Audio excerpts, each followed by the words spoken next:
大家好，这节课呢，我们来讲一下紫色牵牛花的画法。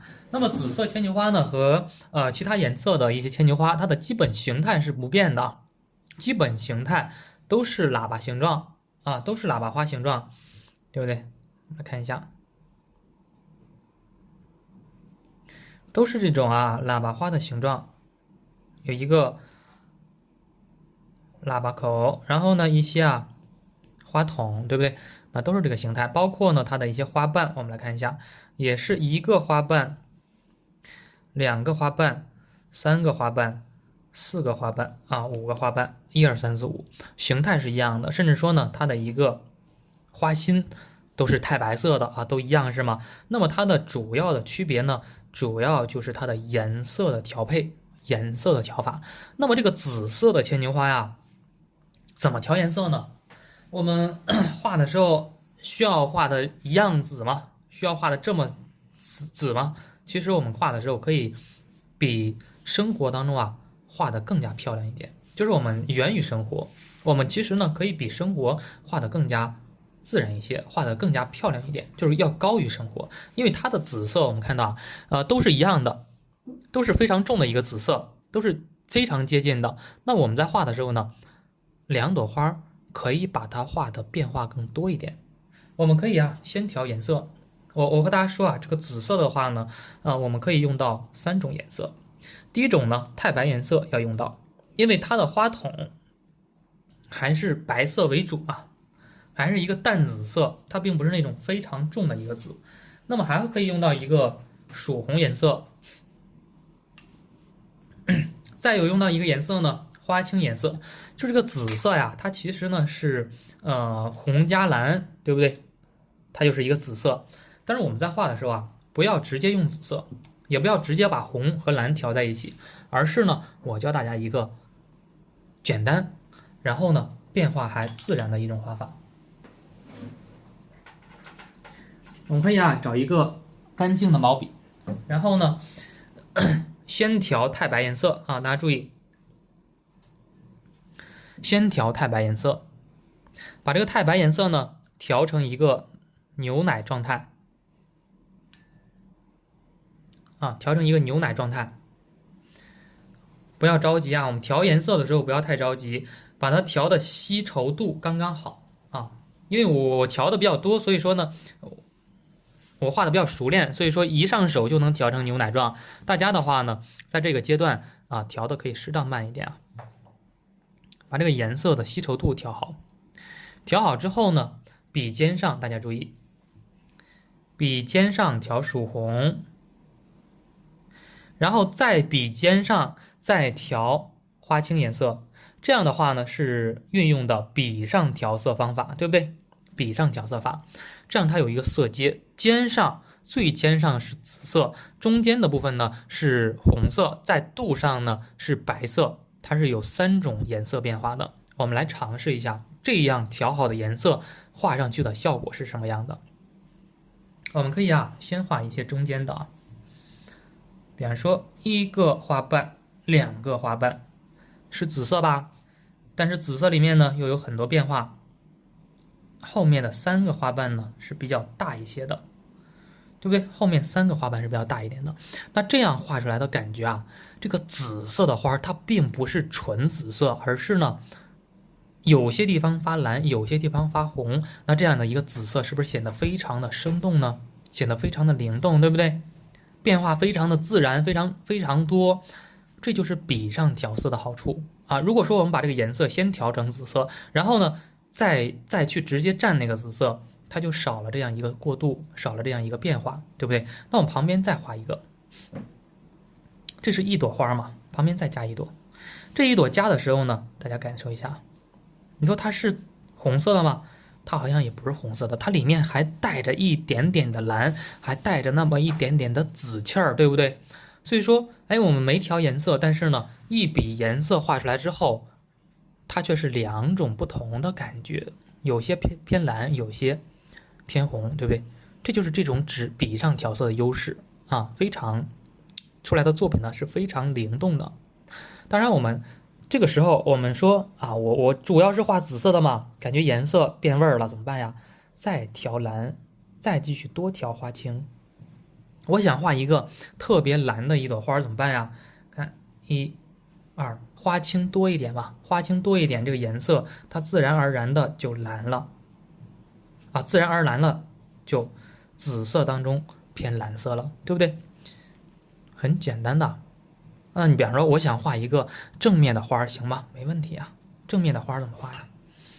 看1、2、3、4、5，对不对？一朵正面的、正面开放的啊，正面开放的这样一朵牵牛花也是可以的，对不对？啊，都是可以的。就说我们想让它发红的时候，红就调多一点；想让它这个紫色里面呢发蓝一些的时候，我们就让它蓝多一点啊。总之呢，这个颜色不要调得太均匀。笔上调色的优势就是不要让它调得太均匀，出来的效果它才生动。我想让它朝看左边的有了，我想让它朝右边一些，我们也可以加一加，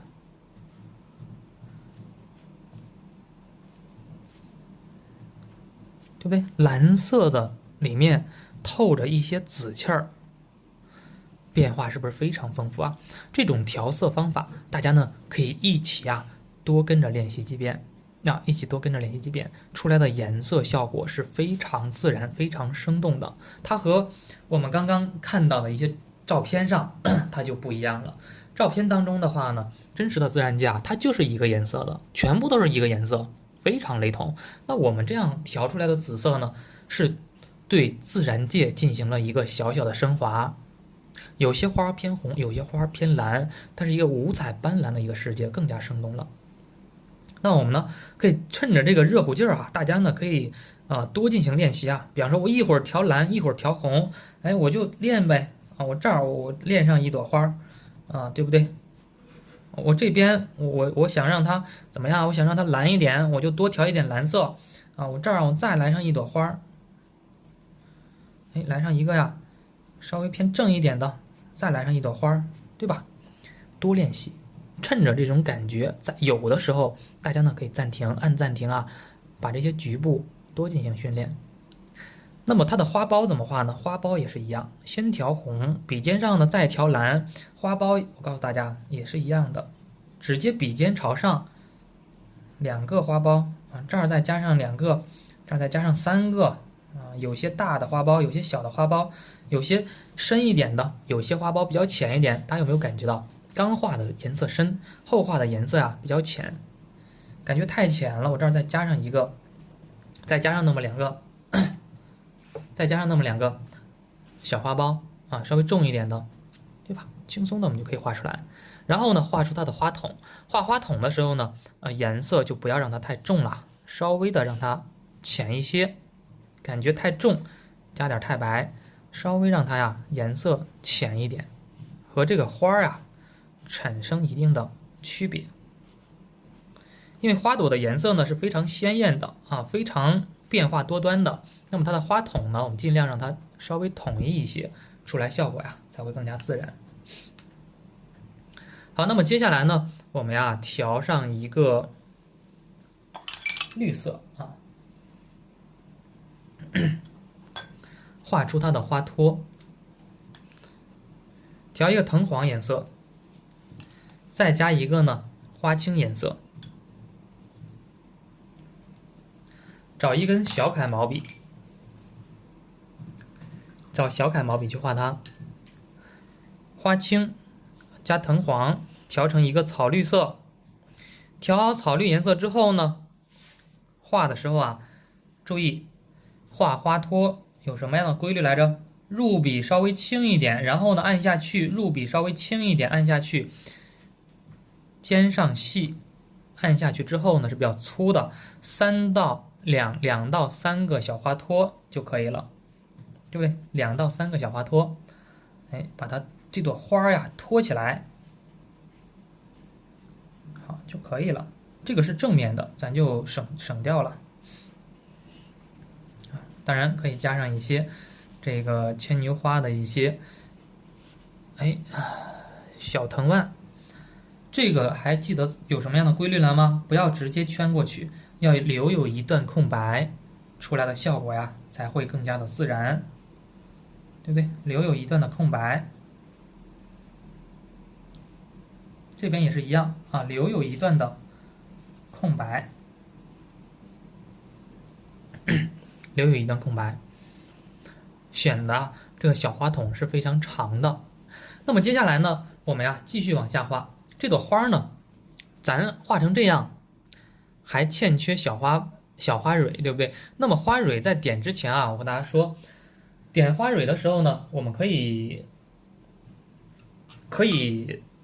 加上一个步骤，尤其是我们如果说刚刚接触这种画法的时候，那么大家可能留不了像我这么准确的一个白色，是吗？你看我不用去提太白就已经很漂亮了。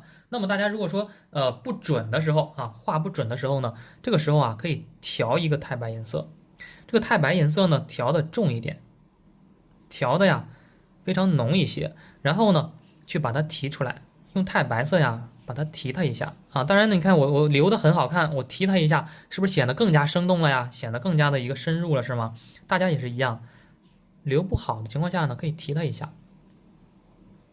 画面呢可以进行调整它一下，对不对？哎，都可以进行调整它一下。像这些非常完美的地方啊，咱用太白啊压一压它也无所谓的。包括像这个其实非常完美啊，但是你说我压一压它也是可以的。这个正面的话呢，要注意啊，正面的要把它压得重一点，颜色呢要调的浓一些，太白色，哎，从中间往周围呢发散去画它就可以了。这个也是一样，对吧？可加可不加，这个步骤啊，我跟大家说，可以加也可以不加的。那么还有一步也可以加，也可以不加，还有什么呢？太白，我们笔尖上啊来一点点的紫色，然后呢从这儿啊蹭它一下，是吗？把这个小花筒啊蹭出一个稍微带点颜色的感觉啊，这一步也是一样。如果可以加，也可以不加啊，这个就是具有选择性的了啊。学习画画嘛，可以具有选择性啊。再来一个胭脂颜色，点出它的花蕊。大家呢跟我学画啊，一定要记住啊，慢慢的要形成一个自己的审美啊。我在课上的话呢，会有一些选择题的出现，是吗？哎，大家呢慢慢形成自己的一个绘画的状态啊，找到一个自己独有的一个审美的方式啊，那么最终呢，你的作品会越来越生动。好，那继续啊，花儿我们点完之后啊，花蕊点上一个就可以了。点完之后呢，我们开始啊。再复习一下叶子。叶子的画法呢，我们今天啊，我教大家这个墨色的叶子啊，我们复习一下墨色叶子和这个牵牛花呢组合在一起。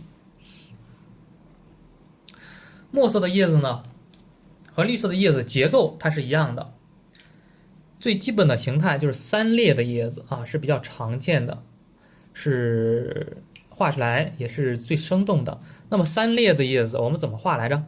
注意调墨的时候啊，调笔的时候呢是笔尖上调点浓墨，笔肚上呢保持一定水分。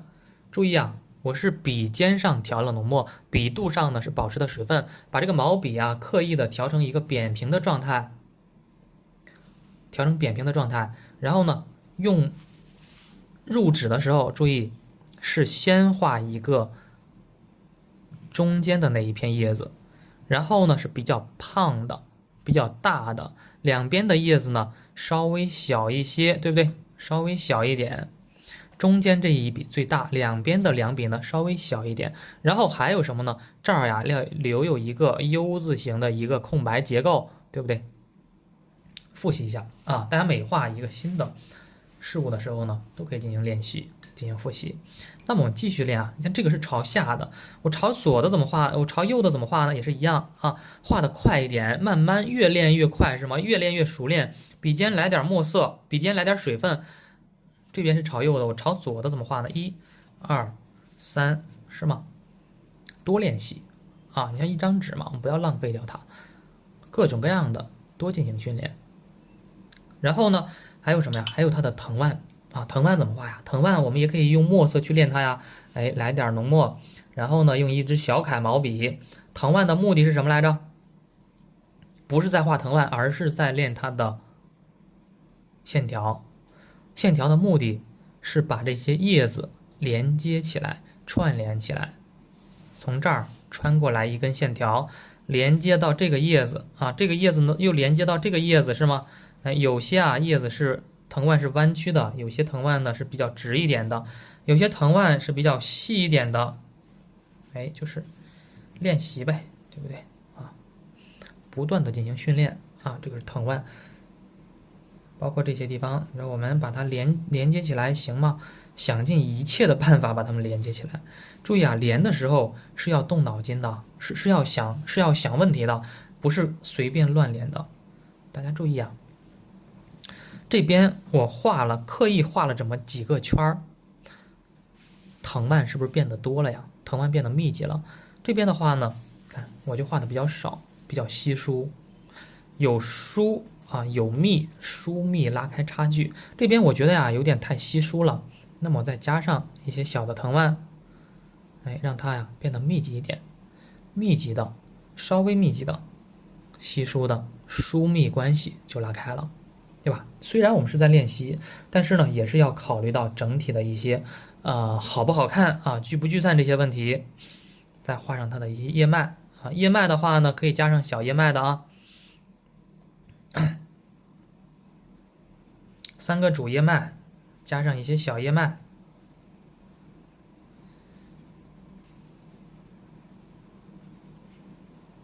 好就可以了啊。这个就是复习了一下。那么接下来呢，我来给大家示范一幅完整的牵牛花的作品。今天呢，我们来画一幅竖着的竖长条的，用到的纸的话呢是18乘以50厘米左右的这样一个长条形的宣纸。好，那么我们画成幅的时候呢，我们就可以先从它的叶子开始画起，对不对？先从它的叶子开始画起。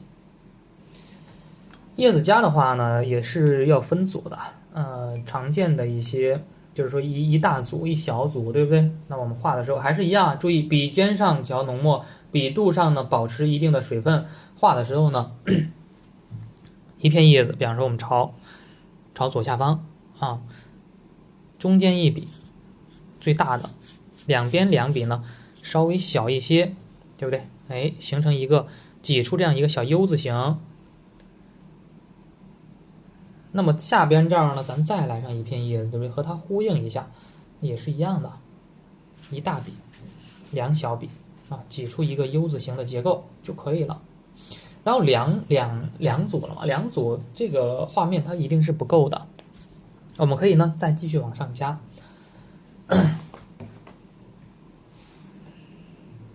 这儿我们再加一些浅色叶子，注意加浅叶子的时候呢，笔尖上直接蘸水就行，不需要蘸墨看1、2、3是吗？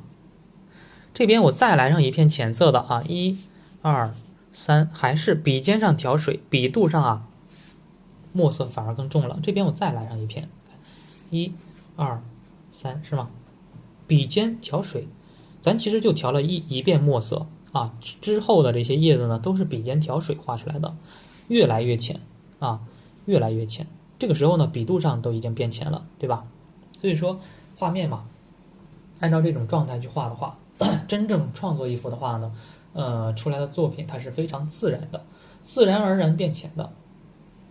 好，那接下来我们继续往下画，开始画它的花了。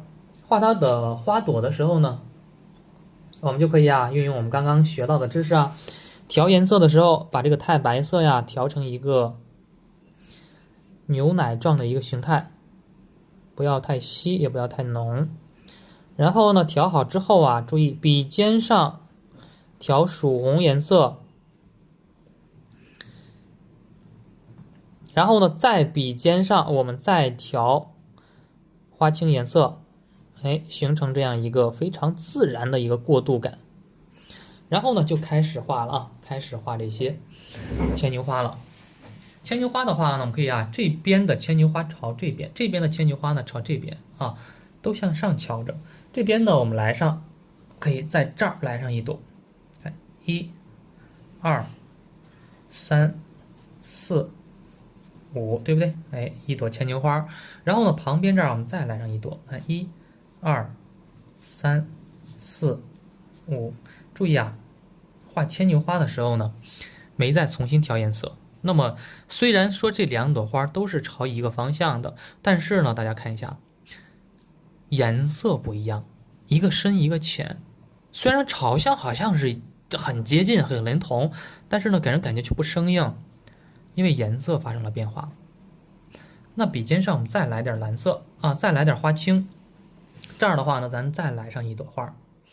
画的时候呢，这个方向就可以产生变化了，多让它朝左边来一来，看1、2、3、4、5，对不对？方向稍微的发生了变化。那这边的话呢，我们这边是3朵，这边啊我们来2朵，或者是呢来1朵都行。画的时候啊，要让它们产生区别。这个时候呢，笔尖上我们不调曙红了啊，多调蓝色，多调这个花青。这边呢，我们让它这个颜色呀稍微的发青一点。1、2、3、4、5，都是都是紫色的牵牛花，但是呢，上面的发红啊，下面的好像发蓝一些。这边呢，我们再来上一朵啊，1、2、3、4、5，颜色重的，颜色浅的，没调颜色，自然而然的产生这些变化了。一幅画面嘛，颜色的变化多丰富呀，它一定是非常好看的，对不对？在顺势呢，这个颜色不是浅了吗？顺势呢，我们把它的花筒也给它加上啊。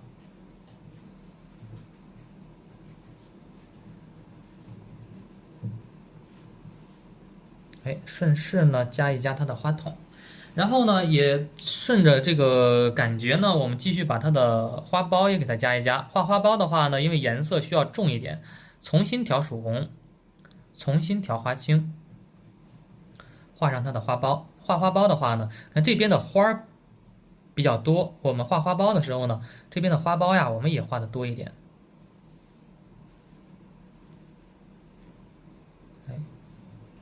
哎，就直接按下去就行啊！笔尖调浓之后啊，就直接按下去就可以了，很简单。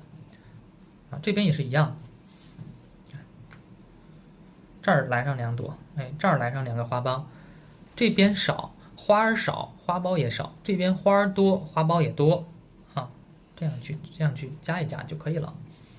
那么接下来呢，刻画细节啊，刻画它的一些这个花托以及花蕊。那么我们可以先画花蕊啊。花蕊的话呢，就用这个胭脂颜色去画就可以了，调一个比较浓的胭脂，点上它的花蕊，点上1个就可以了啊。点上2、点仨花蕊是吗？也没问题。但是点仨的时候呢，咱都点3个，对不对？点1个的时候，咱都点1个，这是它规律性的东西啊。加上花蕊之后，会变得生动一些。再加上花托之后呢，它就会变得更加生动了。大胆落笔，细心收拾。藤黄、花青调成一个草绿啊，调好之后，咱慢慢收拾这个细节。注意啊，画的时候是入笔要细一点，然后呢粗，入纸要细点，然后变粗，由细慢慢的变粗，由细慢慢的变粗，对吧？找到这种节奏感。虽然是在画成幅的，实际上呢，我们每幅啊都要认真的去画，尤其是画到最后的时候，这些细节的地方呢，不要错过。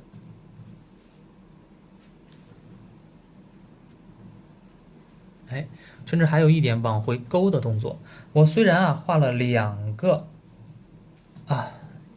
这个花托，但是呢，给人感觉却有3个花托的感觉。其实啊，我运用了一个往回挑的一个动作，看往回挑一下，这边的话呢也是一样，往回挑一下，那中间挑的这一笔呢，正好组成又是一个花托啊。这个大家也是可以进行练习啊，进行一个训练啊。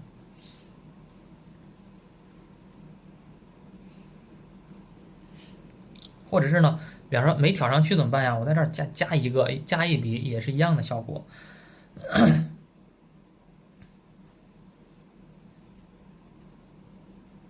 好啊，画好这些之后，继续往下画，画出它的一个叶脉啊，画出它的叶脉，或者是呢，我们可以先叶脉呢，可以一会儿再画它也行，先把它的藤蔓先加上去。加藤蔓的话呢，我们可以加绿色的，但是尽量不加太绿的，就是藤黄啊，加花青，调一个草绿色。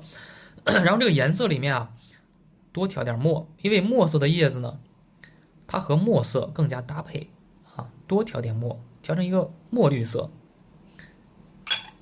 啊，调成一个墨绿色。然后呢，开始画它的藤蔓，它的藤蔓还是一样。注意，不是在画它的藤蔓，而是呢在练线条。有些线条粗一点，哎，有些线条细一点。刚画的线条粗，你看后来画的这些线条，补的这些线条是不是都细啊？就是刚开始画的这个最粗，后来不管你怎么弯弯绕绕，都是要细一点才行啊。这些地方也是一样，继续往下画。哎，看中间这根啊，一定是略粗的。然后呢，再往后加的话啊，这些藤蔓的话呢，就细一点了，对不对？再加的这些呢，就越来越细了。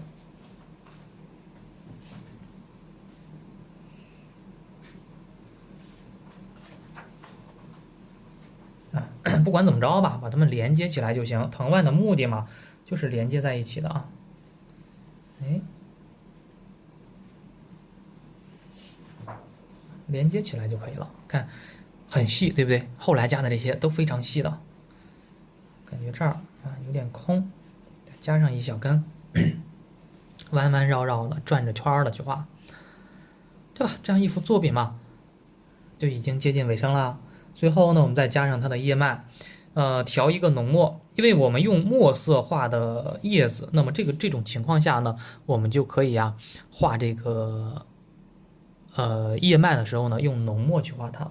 尤其是刚画的时候，你看这个最重的叶子啊，我们一定要用浓墨去画它。好，加一加，加一加。然后这些浅色的叶子呢，墨色可以适当浅一点。你看我调了一些淡墨是吗？调了一些浅浅的墨色，稍微的让它叶脉呢也浅一些，啊，也稍微浅一点，好就可以了，啊，对吧？那么现在的话呢还不算结束，我们还可以再继续丰富它，把这个画面呢画得更加丰富一点。哎，我们运用这个生宣纸的特性。让它自然的晕开一些，看点上一些墨点儿啊，这是干嘛呢？这是加环境色呢，这是把这幅画面呀画得更加的生动一些。哎，加上一些环境色啊，甩上一些墨点儿是吧？甩墨点儿的目的啊，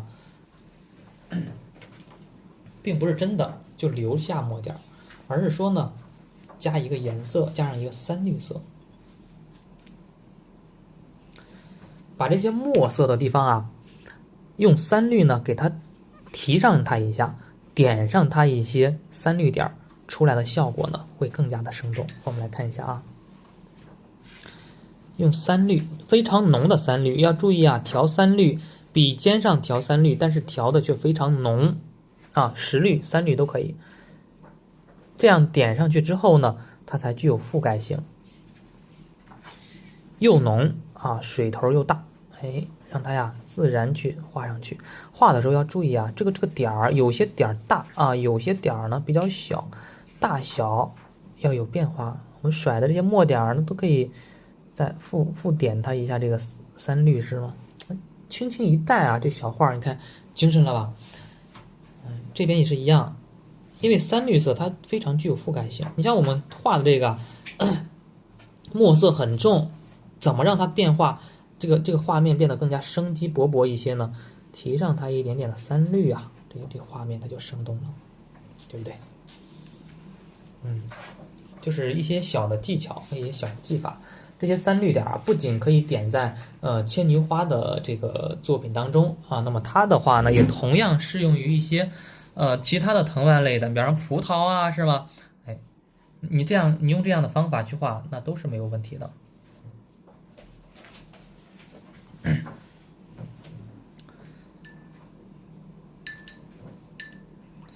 好，那么这个时候呢，你说我还能再继续深入吗？咱可以再把它加上2、3只小蜜蜂，对吧？加上2只小蜜蜂，这个小画是不是显得会更加生动一些呢？我们来加一加。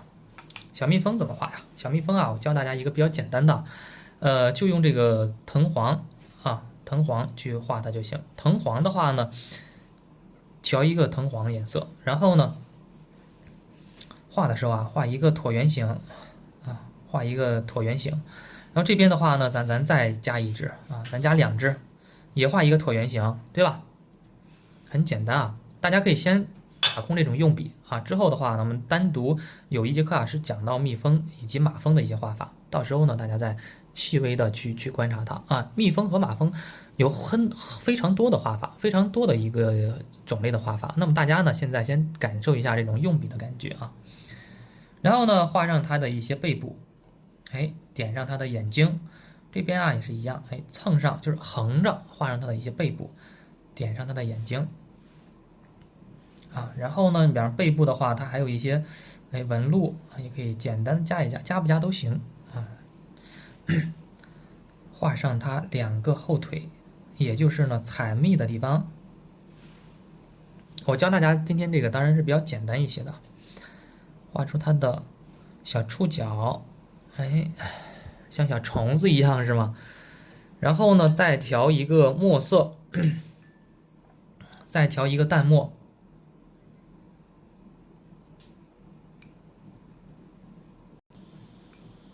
注意啊，就调一个淡墨就行。然后呢，前面2个小翅膀啊，让它自然的晕开。哎，后面2个小翅膀呢，也是让它自然晕开。看这边，自然的让它晕开。哎，嗡嗡的感觉，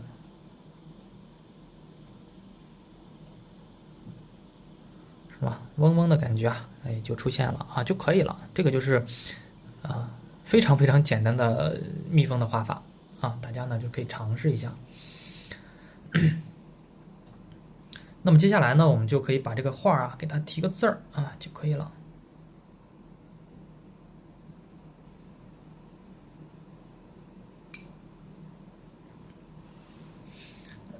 可以把它提个字啊，提字的话呢就提在这儿就可以了。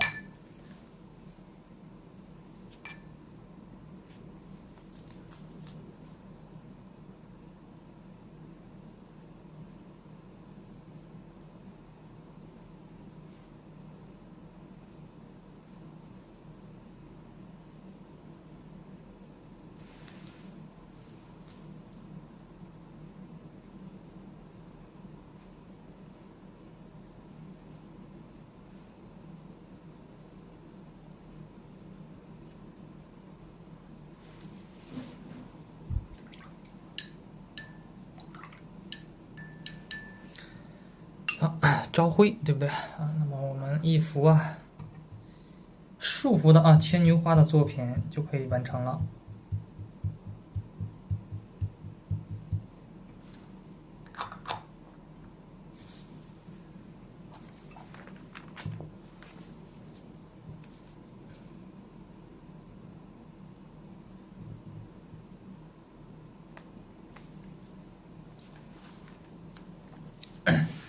好，那这节课呢，我们就讲到这里。